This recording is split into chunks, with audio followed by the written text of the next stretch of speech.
The galaxy gathered inside the shining halls of the Grand Council. Thousands of species filled the chamber, some with wings, some with scales, others nothing more than swirling clouds of light. It was supposed to be the greatest symbol of unity in the stars. But on this day, that unity turned cold. At the center stood the humans. Their ambassador wore the simple dark uniform of Earth's fleet. His face was calm, but his hands were clenched behind his back. He already knew what was coming. The High Speaker of the Council rose. Its voice echoed like 1,000 bells. Humanity, it declared, you are too dangerous, too reckless, too unpredictable.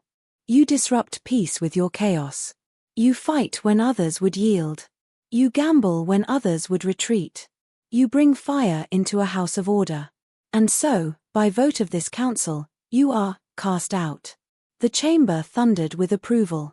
Dozens of alien delegates slammed their staffs on the floor, a sound of judgment. Only a few remained silent, those too afraid to defend the humans. The human ambassador's voice cut through the noise. No trial. No defense. The High Speaker's many eyes flickered. No. You have been weighed. You have been found unfit for unity. The words were final. Guards in silver armor stepped forward. They dragged the humans from the chamber. The doors shut with a sound like a tomb ceiling. And so, humanity was exiled. The news spread like wildfire. Across 1,000 worlds, alien broadcasts carried the same message. Humans are reckless. Humans are dangerous. Humans cannot be trusted. Propaganda posters painted them as monsters, wild beasts wearing the shape of men and women. Trade ships turned away from human colonies. Markets closed their doors. Neighbors who once called humans allies now whispered fearfully and crossed to the other side of the street. Humanity's fleets were denied safe passage through council lanes. Convoys carrying food or medicine were blocked, left to drift in the void until raiders picked them apart. Colonies began to starve. On the outer worlds, children asked their parents why no ships were coming. Fathers buried empty food crates beneath the sand, pretending there was more. Mothers told bedtime stories about Earth, though their voices cracked because Earth itself was running dry. In the shadows, opportunists appeared.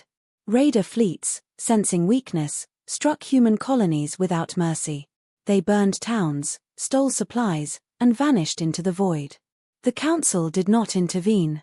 Why would they? To the galaxy, humans were no longer part of the community, they were prey.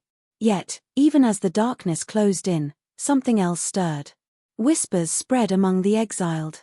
In hidden bunkers and secret gatherings, words were spoken quietly, carefully, but with fire in their tone. They think we are broken. They think exile will kill us. They don't understand. We will rise stronger. The council imagined humanity would fade into silence. But in truth, exile became a forge. And inside that fire, humans began to harden. In one forgotten mining colony, engineers who once built trade freighters now worked on something new, strange ships with armor far heavier than before, weapons cut from salvaged wrecks. In another, scientists who had lost their laboratories now experimented in caves, using whatever scraps they could find. Doctors built hospitals from ruined factories. Farmers turned deserts into fields with stubborn determination. Every hardship became a lesson. Every loss became a reason to endure. Still, the suffering was heavy. Millions died. Whole colonies disappeared into ash. The galaxy thought humanity's end was certain. And for a while, even humans began to fear it might be true. But then came the spark. It began on a world called Harren's Reach, a frontier colony left to rot by the council. Raiders descended one night, expecting easy prey. They came with fire, laughing as they broke through the colony's outer defenses. But this time, something was different. When the raiders landed, they found humans waiting, not with rifles, but with strange weapons built from scavenged alien tech. Homemade cannons roared from the rooftops. Shields of glowing energy, patched together from broken wrecks, flickered and held. The raiders, stunned, tried to retreat. But the humans did not let them. They moved with precision, with unity, with fury born from betrayal. By morning, the raider fleet was nothing but debris orbiting the planet. It was the first victory. Whispers carried across the stars. The humans fought back. The humans survived. The humans are building something. The council ignored these rumors, dismissing them as wild tales from desperate worlds. But those who had seen the fire in human eyes knew the truth. In exile, humanity was no longer breaking. It was sharpening. The human ambassador, stripped of title and home, now lived in a quiet station beyond council reach. At night, he stood at the viewport, staring at the endless dark. Behind him, a small group of young officers and exiled engineers waited for orders. He spoke only once, but his words carried the weight of every world cast into shadow. They cast us out to weaken us. They forgot one thing. He turned, his eyes burning like stars. Exile is not the end. It is the beginning. And in that silence, something began to grow. The stars of exile were not kind. Human colonies, stripped of protection, now lay on the edges of lawless space. Without council trade, without safe passages, they became small islands surrounded by predators. Every day was survival. On barren planets, food grew scarce. Entire towns lived on half rations. Children learned to fight before they could read. In frozen colonies, people burned old ships just to stay warm. And in the desert worlds, water was worth more than gold. The council did not care. To them, humans had already been erased. One night on the colony of Vera 9, raiders attacked. They came in black ships, moving like shadows. Their leader laughed as the colony's alarms blared. These humans, he told his crew, they are starving, broken, weak. Tonight, we take everything.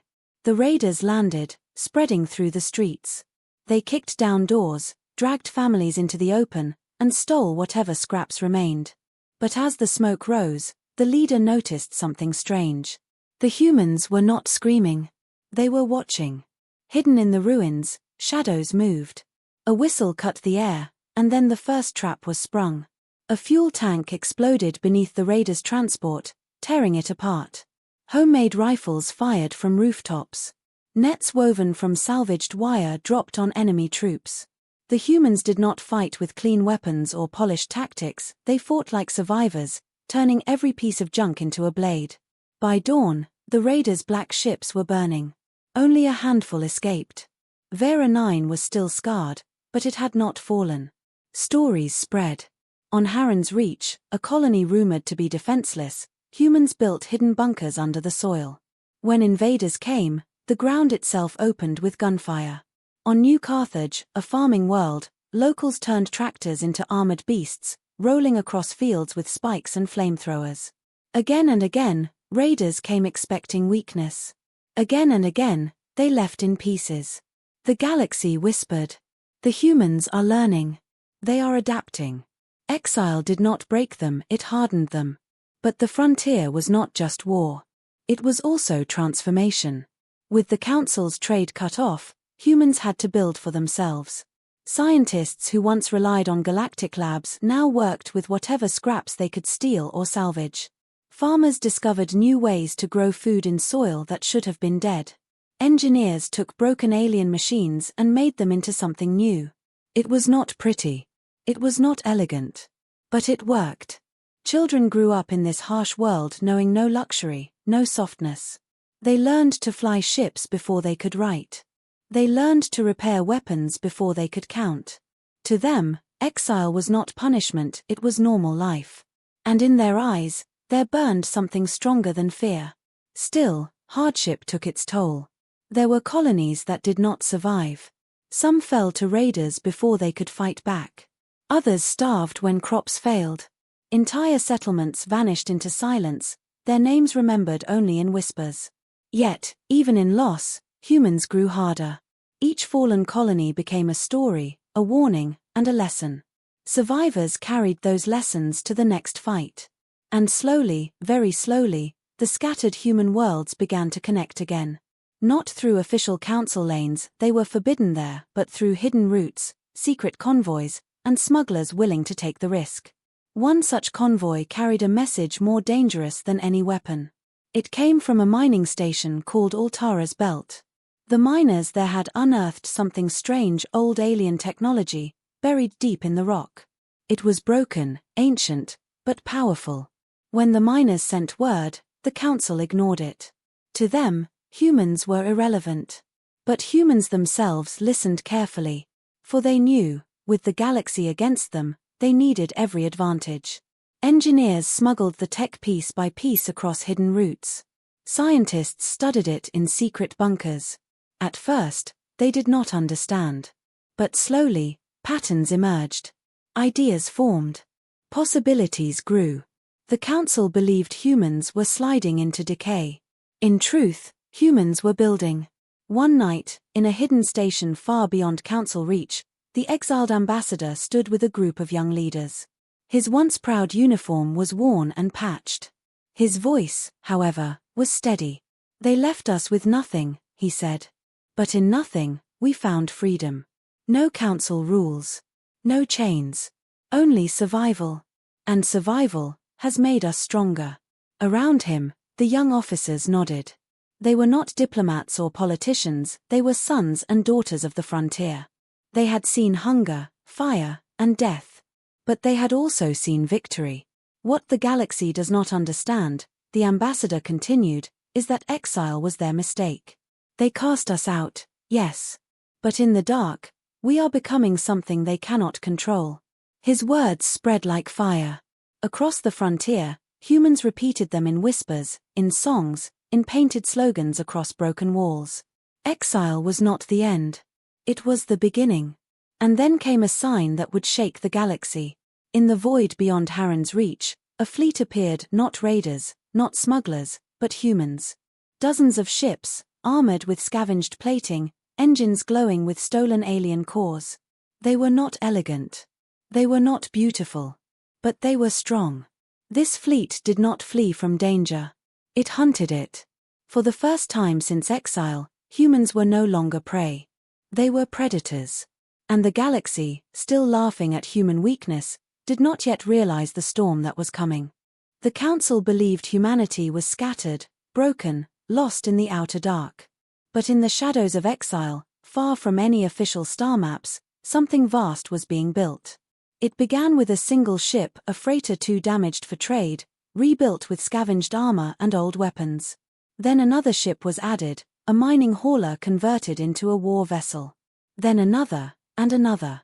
Piece by piece, hidden from the galaxy's eyes, humans were creating what no one expected, a fleet. Not just any fleet. A fleet built from exile, born in silence, sharpened by survival.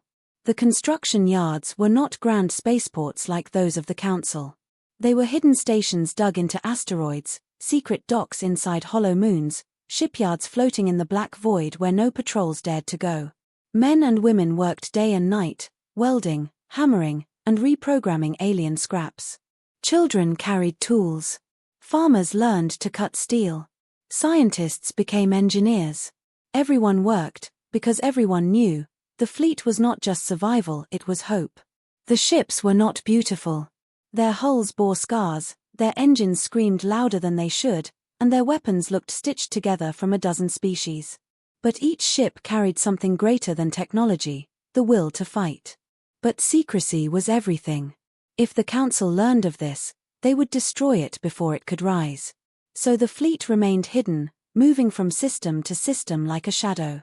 No signals were sent. No public records were kept. Only whispers carried the truth: humanity is building something.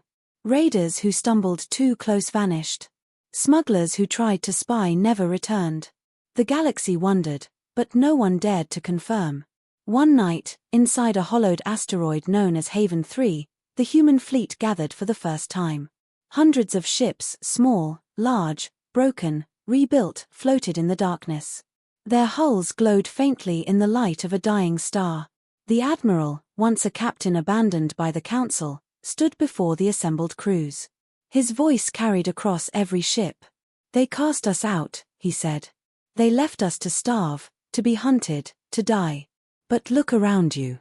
Do you see death? Or do you see strength?"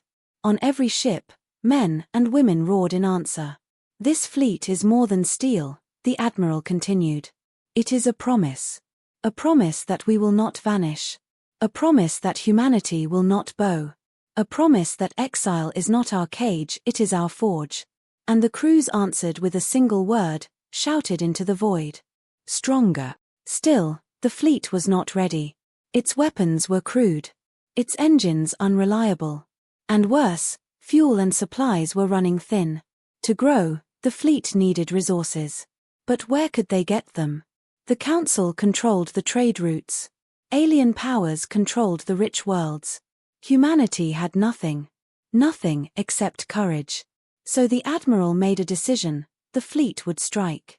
Not against raiders, not against smugglers, but against the very Council that had cast them out. The first target was a supply convoy belonging to the Orvec Dominion, one of the Council's proudest members. It was heavily guarded, armed with the latest technology. The aliens laughed when their sensors detected human ships approaching. Pathetic, their commander sneered. These humans think they can fight. Scatter them like dust. But when the battle began, the aliens realized their mistake. The humans did not fight like the Council. They did not follow neat formations or careful strategies. They struck like predators, darting in and out of the enemy's defenses. Small ships sacrificed themselves to shield larger ones. Old freighters rammed into escorts, exploding in fire. Traps hidden in cargo holds turned into bombs. It was chaos. It was brutal. It was human. And in the end, the Orvec convoy was destroyed. When the smoke cleared, the fleet hauled in its first real prize: alien weapons, fuel cells, and enough supplies to last months.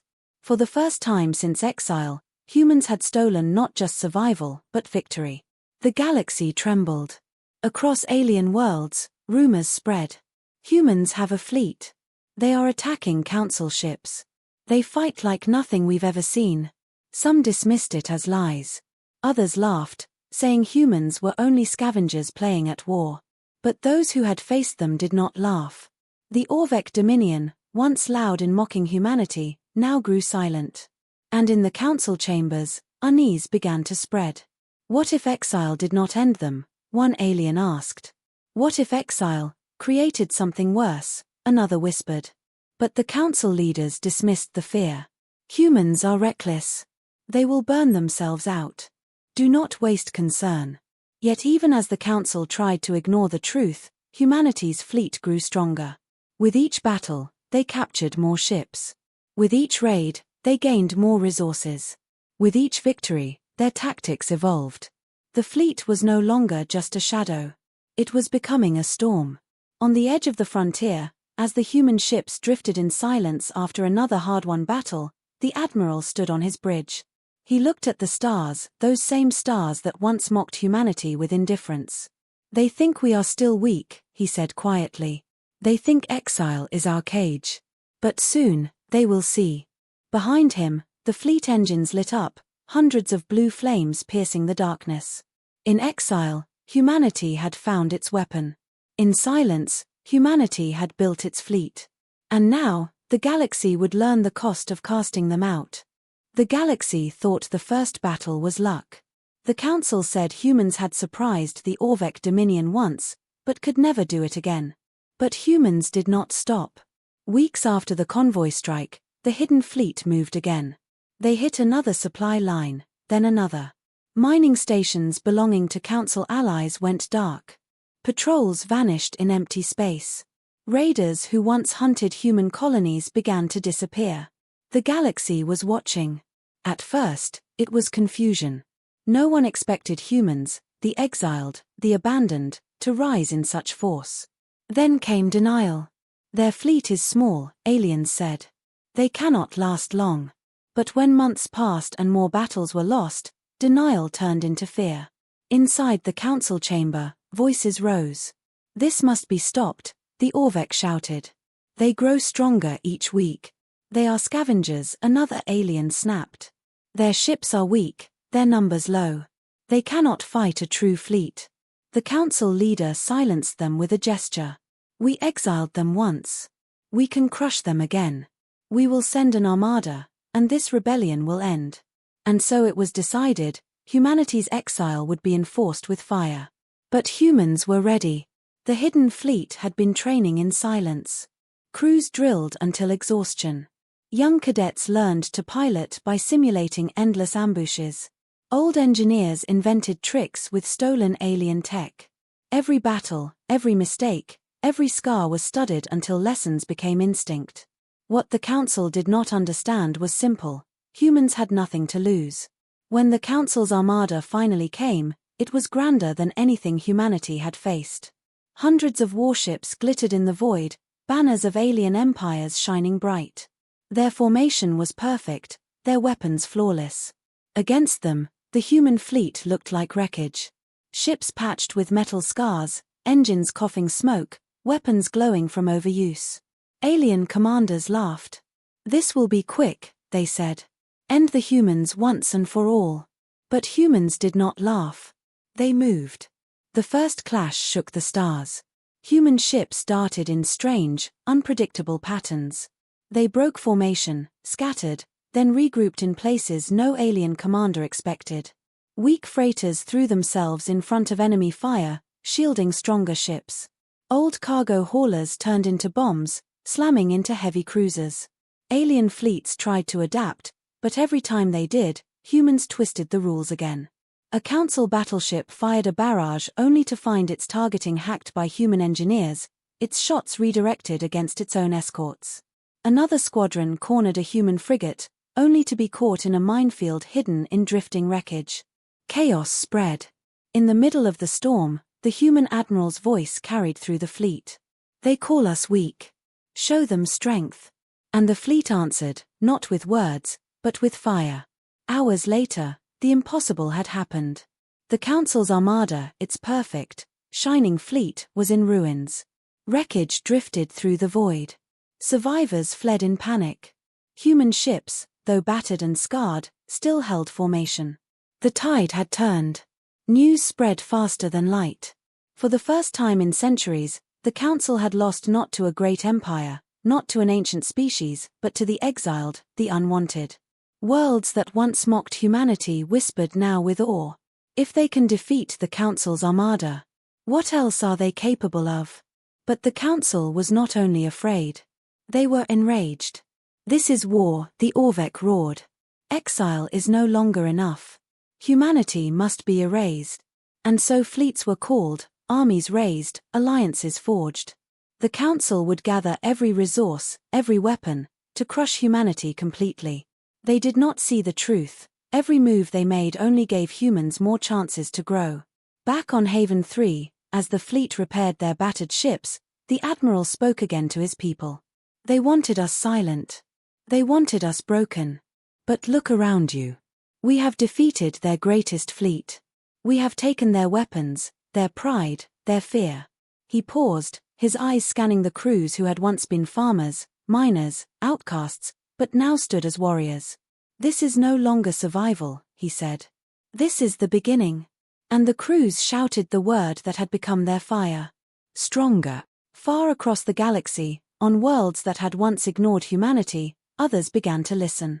Minor species, tired of the Council's control, began to send secret signals. Merchants whispered of trade routes opening in the dark. Slaves in alien colonies spread rumors of human victory. The galaxy's balance was shifting.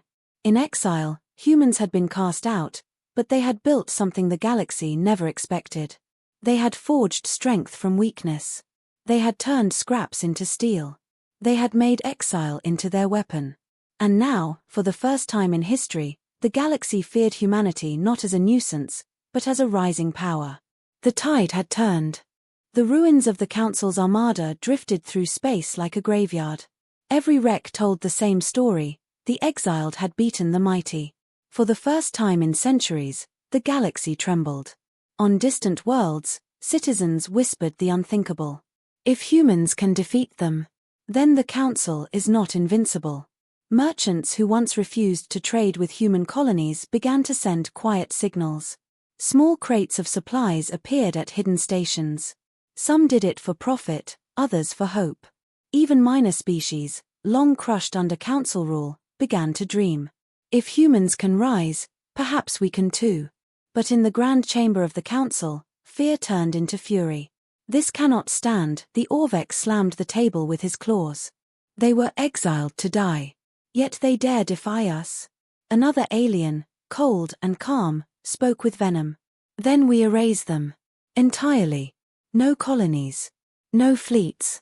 Not even their name. The council roared in agreement.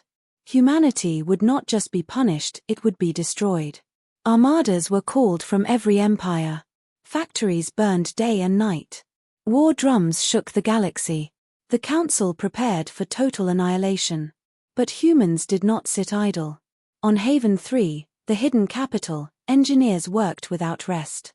Every wreck from the council's fallen fleet was salvaged. Alien weapons were welded onto human hulls. Broken engines were rebuilt with human creativity. The hidden fleet grew. Not large enough to rival the council, but fast, sharp, and unpredictable. More importantly, humans had allies they did not expect. It began with whispers. A group of Zorak merchants arrived, claiming they carried only grain. But inside their cargo was medical equipment, stolen from council depots. Then came the Drevians, an enslaved race of workers. They sent maps of secret council routes, drawn from generations of service. A quiet rebellion was forming, and its heart was humanity. The admiral of the hidden fleet gathered his officers. They will come at us with everything. Armadas, legions, weapons we have never seen. If we fight them as equals, we will die. But we will not fight them as equals. We will fight them as humans. The crews listened, fire in their eyes. Because by now, every human knew the truth, survival was no longer enough. This was destiny. The storm broke sooner than anyone expected. Scouts reported a massive council fleet assembling near the border. Hundreds of warships, more than the hidden fleet could ever face. Fear spread through the colonies. People remembered the exile, the starvation, the betrayals. Was this the end? But the admiral spoke again, calm and steady. They think numbers will save them. They think weapons will crush us. But they do not understand. They cannot understand. He paused, then gave the order that shocked everyone. We will not wait. We will strike first. And so humanity moved. Not with brute force, but with shadows. Small squadrons slipped through asteroid fields and drifting nebulae. Raiders cut deep into council territory, hitting fuel depots and communication hubs. Sleeper agents hidden in alien ports sabotaged war factories. The council fleet, massive and proud, struggled to move forward. Every step, every jump, was slowed by ambushes and sabotage. The galaxy watched in awe. A tiny exiled species was forcing the most powerful empire in history to stumble. But victory was not without cost. On the colony of Darren's Reach, a council strike force landed before the fleet could respond. Cities burned. Thousands were captured or killed. The survivors sent one desperate message. Do not mourn us.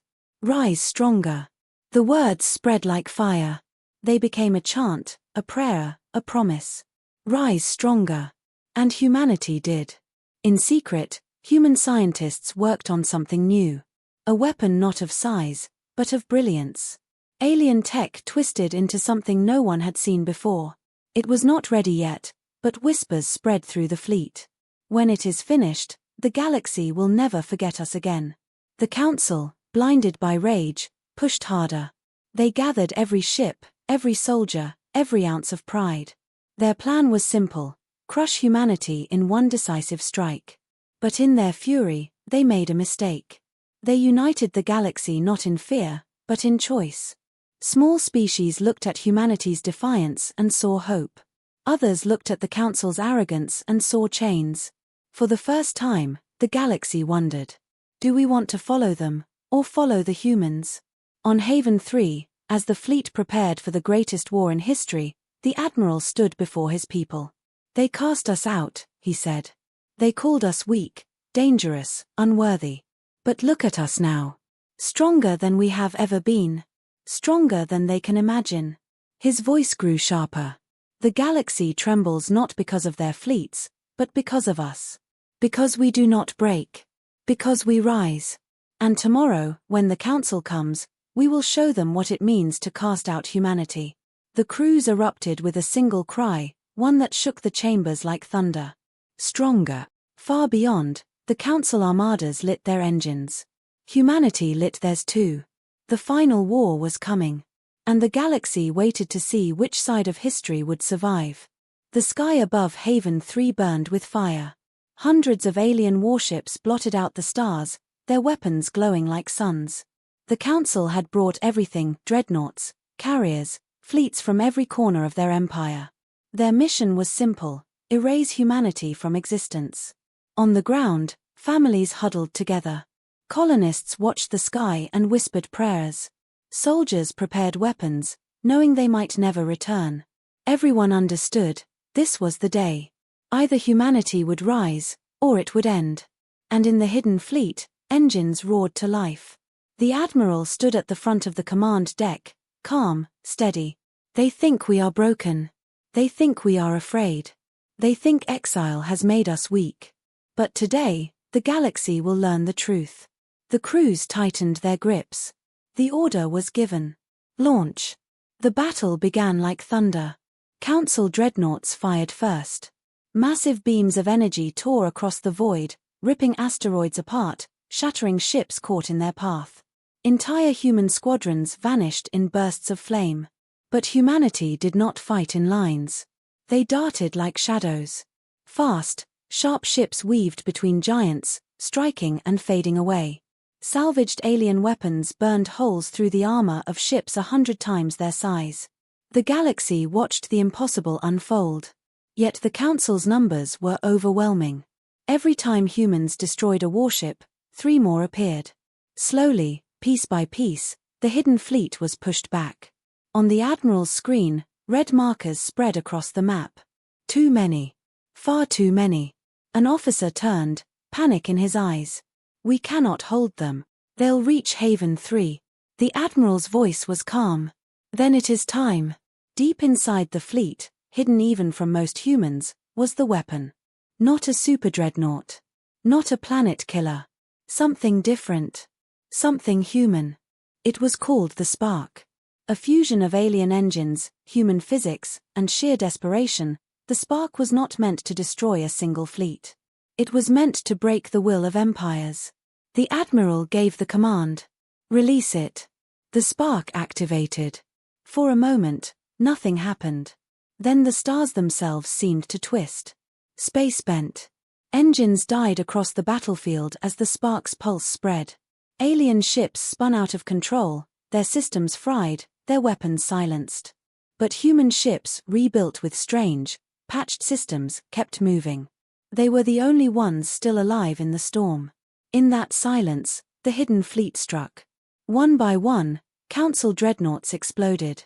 Carriers burned. Flagships were torn apart. The fleet that once ruled the galaxy now floated helpless in the dark, prey to the very species they had cast out. And the galaxy, watching through secret transmissions, saw everything. The battle did not last long after that. Some Council ships surrendered. Others fled. A few fought to the end. But the outcome was clear. Humanity had not only survived exile. They had won. On Haven 3, celebrations shook the streets. Colonists cried and embraced. Soldiers raised their weapons in triumph. The chant rose again, louder than ever before. Rise stronger, rise stronger. But amid the joy, there was silence in the Admiral's chamber. He looked out at the stars, at the wreckage of the greatest fleet the galaxy had ever seen. Today, he said softly, we proved them wrong. They cast us out, but we did not fall. We rose. Stronger than they ever dreamed. An officer asked quietly, what happens now? The Admiral turned. His eyes were calm, but filled with fire. Now the galaxy chooses. Will they cling to the Council's chains, or will they follow us into a future no one can control? And far away, across alien worlds, whispers began. The humans were cast out. The humans were betrayed. The humans stood alone. But now, the humans lead. The galaxy had thought exile would end humanity. Instead, exile had forged them into something unstoppable. From that day on, no one laughed at the humans again. Because when the galaxy cast them out, humanity did what humanity always did. They rose. Stronger. Unstoppable.